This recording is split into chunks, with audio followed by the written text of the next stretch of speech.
And a bipartisan storm preparedness bill is heading to the Maine legislature in the coming weeks. Maine's Housing and Economic Development Committee yesterday gave unanimous support to LD1. The bill comes partly in response to devastating storms that wreaked havoc across the state, most heavily on coastal communities just over a year ago.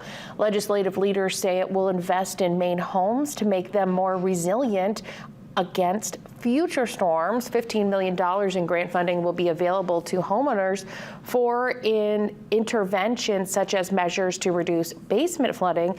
It will also enhance response and recovery capabilities statewide by investing in hazard mitigation resources and emergency communication systems. The bill would also create a new state resilience office that would support planning efforts to reduce flood and storm damage.